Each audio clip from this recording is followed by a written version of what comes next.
Hello and welcome to the National League Predictions from the Honest Football Podcast. I'm Craig Savage and with me as always is Mr. Daniel Cody. The National League has 24 teams battled it out to join the Football League. But unfortunately, only 2 can go up. And unfortunately, 4 will either go to the National League North or the National League South. And we are going to give our predictions of who we think is going to be in those positions. And 9 out of 10 times, we normally get this wrong. So obviously, thank you for joining us. Obviously, please click a like down there and subscribe to this channel. You can also be a member on this channel. Just click down there and you'll see some lovely little perks. So let's get on with our predictions. Daniel Cody, let's start off with 24th place. Who do you have finishing bottom? It's quite similar to League Two this when we did those predictions, because the bottom of the National League is going to be so much tougher this year. The 3 clubs that went down last year went down by a country mile. They were a bit of a mess in some cases as well.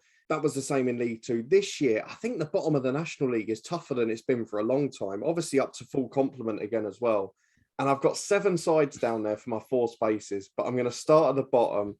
And I have to go, I'm afraid, with the obvious, as much as it pains me, is Gateshead, because on paper, look, it just looks a really tough season for them. They have signed a few good players. Aaron Martin, who a couple of years ago was involved in Harrogate's playoff campaign. They've got some good young players released from the region, which they so often do, the likes of Newcastle and Sunderland. They've got one on loan as well. But I don't know if they finish bottom, but I look at the rest of the league and I've gone through all the teams, all the squads, all the transfer windows so far. And as it stands, I can't find 4 teams that are worse than them on paper. And as a result, I have to go for them. So apologies, but Gateshead 24th. So I have gone for Aldershot to finish 24th. They had a really bad season last season. And as you said, it went for the 3 worst teams. They'll be definitely going down. Or if there was only 24 teams, they might have gone down. So we don't know. He's bought a few of his Weymouth old players with him, Mark Molesley. And look how Weymouth done, unfortunately. So I feel that they might struggle again. So unfortunately, I'm going to go for them for 24th. 23rd. Well, I can tell you they're not in my relegation zone for a start. Nor's Gateshead. Gateshead's not in mine. So we'll just get there. In 23rd place, I've gone begrudgingly for Wealdstone because, look, I'm worried about them this year. They lost Josh Umrah, who scored a great deal of goals for them last year. He's gone up to the EFL after his goal-scoring season. They've lost a couple of regulars in their defence as well. They're basically reliant on Olamola, who's come in from Hartlepool, to replace the goals up front, which, yes, he can do potentially, but he's not had a great goal-scoring spell in his career yet. But the only interesting thing about them is they've brought back Sam Hagan into English football again. And last time, if I remember him rightly, he had a monstrous long throw. I think it was at Lincoln many years ago when they were in non-league. So keep an eye out for that. If they can utilise that, we've seen the carnage that can cause across the EFL and non-league last season. But as it stands, without the goal-scoring threat that they had last year, I think Wealdstone probably go down, I'm afraid. I'm going for York. This could be really harsh ones, but yeah, obviously just got promoted back from the National League North. To be honest, I was quite surprised they actually went up. I really was. Looking at, obviously, it was there in the National League North playoffs.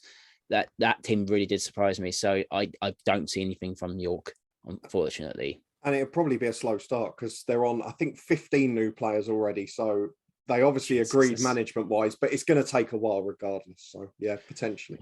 22nd. Another one I really didn't want to do, but I've had to go for it. It's the Football Manager story of the real footballing world. I'm afraid it's Dorking Wanderers I've gone for because they haven't, for me, improved enough. They continue to prove everyone wrong, and I know that they'll probably do the same again. They've had a meteoric rise. Everyone keeps asking, at what point is the manager-owner going to have to step aside and let a more well-known or established manager come in? But they continue to prove everyone wrong. But the bottom of the National League, it's just because it's stronger this year. I can't find that many poor teams. They've signed good experienced players from the National League South, so the likes of Ryan Seeger, Mecky's played in the National League before, Jack Jebb as well from Dartford. But I wouldn't be surprised if they stayed up. I think it's going to be tight between probably the 4 that I've got between 19th and 22nd. But as it stands, they lost a star midfield at the Chesterfield. They've not improved massively, so I'm just about tipping them for relegation. I've also got for Dorking in 22nd place. I've obviously, if you haven't watched Bunch of Amateurs on YouTube, where have you been? It's fantastic. You say about when does Mark step aside? I don't think he'll step aside. I think he'll give it a go. I knowing what Mark's like, watching him throughout the last couple of seasons, he'll give it a go. He'll give it a right go. And he's got a good backroom staff. They obviously do their research. They check what formation your position's on. And I feel that Meadowbank could be a fortress this season on an tight Astro, small ground. That could play a part for them. That could help. Hopefully, home form could be vital for them this season. My worries away games, obviously going to bigger crowds, but they did give Southend a real good game in the FA Trophy last season. So don't mug them off just yet. I know we mugged them off saying 22nd, but it's a big jump. But if they do so, I'll be really happy for them. Really, really happy. Great story, great club, run well. People go, oh, they splash the cash. No, it's a well-run club, a lot of volunteers. But do check out a bunch of amateurs on YouTube. It's fantastic. So yeah, unfortunately, 22nd. 21st. Probably the surprising one I've gone for down here. I've just narrowly missed out 3 teams. So in 18th, I had Barnet, who have improved just enough to stay away from it, as they do every year. 19th, I went for Maidenhead because they were down there again. But I think it's probably a little bit of bias that's put them there for me, because they signed a youngster from Luton, Sam Beckwith. They signed Cole Kopekwa, my favourite player from Hemel Hempstead Town. They also signed Adrian Clifton from Boreham Wood, who obviously is fantastic story, came out in that FA Cup run last year. And then in 20th, a side that I think you might have in 21st, I've gone for Maidstone to just survive, because they've got a little bit more experience than the other sides that have come up. And I think that just gets them over the line. So in 21st, opening myself to criticism, I've gone for a side that finished mid-table last year. I've gone for Altrincham to go down because they had a really promising start last year. They fell away. Loads of experienced players have left the club. Dan Mooney went to Southend, who scored double figures for them last year from midfield. And I think it could be a tough year. They've brought in a lot of younger players. It definitely seems to be a bit more of a change in strategy this year. And of course, it can go the other way. If those young players perform, they're a full-time club. They're going to have plenty of training opportunities. But if you get in a bad run and you've lost a lot of the leaders in the dressing room, I can see it being trouble. So I'm tipping them in that relegation mix. But from probably Maidenhead down to Dorking, I'm very uncertain of how that 4 finishes and in what order. I've gone for a team you already said. So Wheelstone for me in 21st. Yeah, I don't know. I'm not saying it's a miracle. I feel that they've reached their ceiling. And I don't know how they can push on. Obviously, Grosvenor Vale is very small ground. Obviously, it used to be Rice Manors ground. I just feel I can't see them going any higher. And the only thing I can do is unfortunately, it's going down. So if there's any consolation for Wheelstone fans, we both predicted them to go down last year. Yeah, I did. Yes, I did. So sorry, guys. I've got nothing against Wheelstone, just for that, you know. Let's move up the table. Let's get to the playoffs. So who's just about making it through? I really struggled from 6th down. I know I'm going to get one bit of criticism later on, but from 6th downwards, I've struggled. So let's just get the ones out the way who are missing out. Eastleigh have signed well, but young players, it will take another year. Southend, very outsiders. Dagenham were close last year. Bromley were close last year, but the FA Trophy run probably harmed them. 9th, I actually went for Woking because Darren Soule's come in. He's brought in loads of quality players. Wilkinson and Cuthbert, former Luton men. Patrick Hammond, I think, will score big goals in the National League. And then I'm between 2 sides for 7th place. Just missing out in 8th, I've gone for last season's playoff team, Halifax, because they lost Pete Wild. He's taken players with him, including their top goal scorer. They've lost their top scorer 2 years in a row. Billy Waters and Jake Hyde the year before. It's got to catch up eventually. They have signed some good players from Stockport. And Halifax have got the best signing of the summer, despite me having them missing out. They signed Disarova from Tranmere, who was Grimsby's super sub hero throughout the playoffs last year. But they've missed out at the expense of relegated Oldham Athletic, because the takeover looks close to done now. And that makes so much of a difference to this football club. If they've got local owners, fans involved, they're going to go from strength to strength. The fans will come flooding back in, but so much hinges on that. It's a club that's been in disarray and in freefall for a number of years. They make history this year, becoming the first Premier League era side to play in non-league, of course, well-documented stat. They've signed solid, experienced pros. They've signed 4 or 5 players that have won National League promotion in the last 3 seasons. But in pre-season, they've been absolutely awful. They've been goal shy at the time of recording, which is 11 days before the season, before I get shouted at if they've scored 5 before this comes out. But if the off-the-pitch stuff gets sorted, I'm tipping them for 7th place and just to sneak in. If not, Halifax and Woking, the door's open. I've gone for Bromley for 7th. Solid side, done well in the FA Trophy final last season against Wrexham. Awful game to watch, by the way. Well, you were there. You were at non-league finals day. So honestly, congratulations to Newport Pagnell as well. Andy Woodman's still in charge because he was tipped to go last season at some point, and he decided to stay, and it was a great decision, obviously winning the trophy. If he stays for again this season, I think they'd be really solid again. So it'd be interesting to see how they do next season, and hopefully make the playoffs. 6th. 6th, I've gone local, and you're going to know who this is straight away. I've gone for Boreham Wood. And the reason I've gone for Boreham Wood, Craig, is because they were right up in the middle of the playoff pack. And then they went on that ridiculous FA Cup run, which I'm sure they wouldn't change for the world. I'm sure it made them enough money to last for 5 seasons. But it hampered them in the league massively. They worked with basically a 17-man squad for the season. And they were playing 3 games a week because they had 5 or 6 games in hand. And it just caught up with them. So they fell away. They're not going to go on the same FA Cup run this year, you would assume. So for that, they get into the top 7 for me. They have to improve the squad a little bit more. They've sort of gone like for like so far. Lots of good free agent signings. They always seem to do that. And they've just started to dip into the low market now. They've got Zach Brunt from Sheffield United, who's a really good young player. And I just think if they avoid injuries and they don't lose any more stars, I know Kane Smith was a big one at right back last year, who's gone to Stevenage. But if they can keep the rest together with the few additions they've got, I think they sneak in 6th place. 6th place for me, I'm going for Notts County. Lost the manager. Didn't see anything special in the playoffs. I lost it in the last second in extra time. Roberts just left as well. So it's another chop and change. It's another manager that has to come in at Notts County. It feels very Luton-esque. Big team. Can't seem to get out of the playoffs. And it's just stuck there. And they need to find a way. Hopefully they can have someone like a John Still to just knows it and gets on with it and wins it. Obviously, I know I tipped him 6th, but they need that sort of camaraderie in the club to actually get over the line, get back into the Football League. As we all know, there's so many former Football League clubs now in this division. It's getting ridiculous. So, unfortunately for me, Notts County 6th. 5th. Well, it's interesting you say that because I've gone for Notts County in 5th, and actually purely on that sale, I've moved them down a place overnight, and my top 3 set in stone, and I'm going to get slated for 4th. But in 5th, Notts County, the worry I have, you mentioned Ian Birchnell going, who played lovely football, but I think in the big moments made wrong tactical decisions at times, and has happened in the playoffs last season.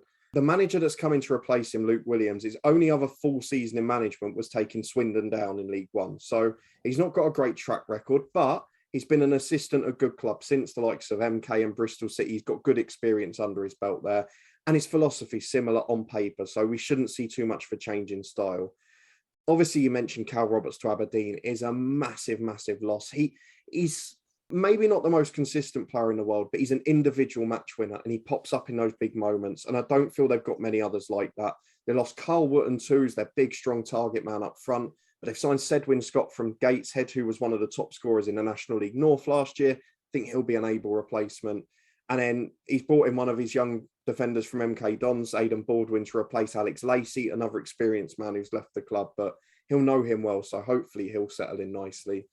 They're definitely targeting younger, hungrier players from the lower levels this year. Similar to, as you mentioned, with Luton, we went through that stage where we tried to sign a good National League team rather than former EFL players, and it didn't really work out, to be honest. So maybe I'm scarred by that, but there's a danger they could fall from there if the new manager doesn't start well. But I'll stick with 5th place just because there's uncertainties with all the clubs below as well. 5th place for me is Solihull Moors. Obviously, unlucky to lose the playoff final to Grimsby at the London Stadium. They lost Carl Hoodlin, who is an absolute giant of a man. How much of a blow would that be mentally for the players and for Neil Ardley in charge? I don't know. I still see them being strong. They play some good stuff, and I expect them to be in the playoffs again. 4th. I'm ready for the abuse in the comments. I'm saying it before I say the team because I know I'm going to get stick. This is a side that quite a lot of people have actually tipped to be in a relegation scrap, but I don't see it. I'm going for Scunthorpe. And I know I'm going to get stick for it because they still need more signings. They were dismal on and off the pitch last season. But I think Keith Hill's style might just suit this because there's already a siege mentality and a lot of hatred flying around the club towards board supporters and all the such like. So I think his brash style might work out in this situation. It might give the players a bit of freedom because he's the sort of one that will probably get a bit of the stick for it. The players that have come in so far are really good and crucially after last year experienced. We saw that ridiculous, scandalous final game against Bristol Rovers last year that decided the promotion space. And it was basically a youth team. So to have added in people like Jacob Butterfield, who was with us in the Championship not that long ago. You've got Elliot Whitehouse, who was playing for Forest Green, the likes of Colin Daniel, Andrew Boyce, all over 30s, all EFL experience. I think it's going to be a slow start because they're going to need to get a few more in and it's going to take a little while to get going. But I don't think they're going to struggle as much as other people think. And if it goes right, if they can get a bit of momentum and if they can get a goal scorer, I'm going Scunthorpe fourth. And comments, I'm already aware what you're going to say about that. I didn't have Scunthorpe not top 7 at all. Most haven't. I'll be brutally honest. I haven't seen anyone else's predictions for the National League yet. But yes, no Scunthorpe for me. But my fourth place is the other team that got relegated within. It's Oldham, big club. If they can get it right, if the takeover's done, I have no problems with them. I have full faith in getting them there. If there's still no takeover, I am really concerned. Because if they start well, and then the owners play silly buggers about swearing and get too involved, obviously we all know the manager. He's been there 6 million times. It'll go. And obviously the fans don't want that. The fans are protesting now. They'll still protest over the season. And they have to go to places, no disrespect, but like teams like Dorking and that, and it's going to be very tough. But if they get it right, take over complete, I have full faith. Third. The top three for me is so set in stone, but I've got one team you've already mentioned, so that's going to be interesting. But in third place, I've gone for Solihull Moors because, do you know what? They were so unfortunate in the playoff final, as you mentioned, but they were a joy to watch last season. Neil Ardley, credit to him, maybe slightly harshly sacked from Notts County when you see what's happened since, but we've seen that before with clubs that are obviously massive in the National League. Played great football, overachieved with a good side. And I know you mentioned about them losing Carl Hudlin, but I actually don't think that's going to have too much of an effect. They've brought in a striker, Alex Reid, on loan from Stockport, who's going to suit their style pretty similarly, I think. They play good football. They just need a focal point. They've got some really other solid additions, like Kelleher at centre-half from Bradford, good at playing out from the back. I can't see any difference for Solihull. For me, and it's a compliment to Neil Ardley. They're virtually shoo-ins for the playoffs this year. And I think that is the greatest compliment you can give him. He's done a great job. And do you know what? I hope they've got lots of games on TV because they were always entertaining. My third place is Dagenham. Wow. They had some really good form last season. Matty Robinson's still there. We both know Matty Robinson from his not from his rapping days, but he was playing for Luton back in 13-14. They were in and around that playoff spot and then faded away and then ended quite well. So if they can get that form back in, I think they can spring a surprise. And that's my surprise pick of this predictions. I will say, Craig, that the one thing Dagenham have got going for them when I was looking, they've probably got the most settled squad of the sides up there. They've not had a lot of upheaval this summer, not been many players in at all. But like you say, they were only one place away last year. If a couple of teams have a bad year, they've got every chance of being in there.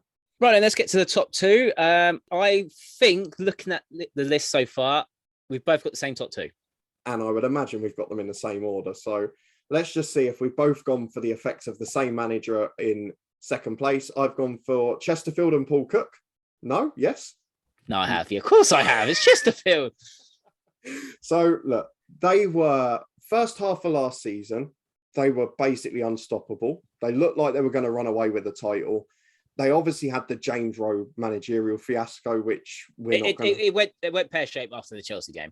But let's be honest, the reason it went pear-shaped in February is mainly because Kabongo Shamanga got injured long-term. Yes. And the goals just dried up. You can understand why they were reliant on him because Boreham Wood were reliant on his goals the years before and every other side he's played for similarly. He's on his way back. He's training. He's not quite there. He's probably about a month, 6 weeks away. But it's going to be the old cliche of like a new signing when he comes in. And if he's anywhere near where he was before, he's going to still score 15, 20 goals next year. The the signings he's made are pretty good as well, to be fair. George Cooper, I know he didn't have the best time at Plymouth, but was a bit of a star with Crewe before that. They brought Ollie Banks back after 6 years. I really like him in midfield, and will probably add a bit more of a creative and a goal threat from there as well. They've signed a couple of young players from Ipswich, who are obviously Paul Cook was last year, the likes of Bailey Clements at fullback and Dobra, who's looked really good going forward in pre-season. And they've also then gone for a couple of hungry players that have done well in non-league. So I mentioned that Dorking had lost Darren Oldacre to them. He's going to be a good young midfielder. And looking at it on paper, I think they've got the best chance of pushing my top side all the way. We all know who the top side's going to be, but I think they're potentially the side that could have a title race with them. I have full faith in Paul Cook. Obviously, we tipped Paul Cook to do well and get the job in Championship when we did these Championship managerial casualties and that stuff. But it's a big coup for them, and I do expect them to be well. If you can challenge a top team, as you said, as we both going to agree, it is going to be Wrexham. If you haven't clued on to who we think now, only Wrexham can blow this. Yes, and there is absolutely no doubt whether you think they're going to be champions or not. And I actually think the title race will be very close, like it was last year. But whether or not you think they're ultimately going to get over the line, and for me, I think it will be a flip of a coin. But you have to put Wrexham as the favourites because they were so close last year. They have signed Elliot Lee, who was a key part of our League One winning team just a few years ago, and added to the likes of Paul Mullin and Jake Hyde and so many others, adds a massive attacking threat. Ollie Palmer, another former Luton man. They've still got the long throw with Ben Tozer. I actually think the more important signing of the summer, though, is Jordan Tunnicliffe from Crawley, who's a proper good centre-half, gets the job done back there and will be a threat from them long throws as well. So that could end up being more important than Elliot Lee. They've got an experienced keeper in Mark Howard, which was a problem position when they got the injury to Rob Layton last year. The only thing is, with those signings, will they tighten up defensively? Because we saw in that bonkers, crazy playoff game with Grimsby, there are defensive liabilities. They couldn't defend a long throw either. The 6-5 game with Dover against the bottom team showed just how bad they were defensively at times. They've got to get that sorted. If they do, they'll run away with it. They were the top scorers last year. They've added more attacking prowess. But the defensive signings and how they settle is the most important bit. I think it will be closer than people expect between them and Chesterfield, but you can't not have them as favourites with the budget they've got and the players they've bought in with it. Yeah, I just feel like you can't afford to concede 5, and they've done it twice, both near the end of the season. So that's very worrying. Yeah, as you said, tying up defensively, they've got loads of aerial threat and going forward, a lot of threat there. It depends if they're a little bit dip in form. Do they bite the bullet with Phil Parkinson and get someone else in? I don't know. So got to be careful on that. But they just got to keep form up. They dipped at wrong times for me, Wrexham. So we said Wrexham are going to win the National League, go back to the Football League after a long time. But who will be joining them via the playoffs? I'm going second v third. I'm going Chesterfield, Solihull Moors. I think both of them, if they've got a semi-final at home, which they will in this playoff system if they're second and third, they both win. They both get to the final. And I hate to say it, I think it's going to be back-to-back heartbreak for Solihull because the main reason I'm going for it, I don't even know if that happens when they get to the final, but I'm worried Chesterfield might pip Wrexham to the title if they start well. So if they're doing well when Shamanga comes back, they'll be right up there. So as a result, as my banker, I'm having Chesterfield as my playoff team, just so I've got the backup if they get promoted. I'm going for Chesterfield for the Oldham final, and I'm going for Chesterfield to win it. So we're both going to go for the same champions and the same promoted team. Let's have a quick recap what we have predicted for the National League 22-23 season. From the bottom, Daniel Cody's gone for Gateshead in 24th, Wealdstone 23rd, Dorking 22nd, and Altrincham 21st. I've gone for Aldershot 24th, York 23rd, Dorking 22nd, and Wealdstone 21st. From the playoffs, 7th place, Daniel Cody's gone for Oldham, Boreham Wood in 6th, Notts County 5th, Scunthorpe in 4th, and Solihull in 3rd, with Chesterfield in 2nd place, with Chesterfield winning the playoffs.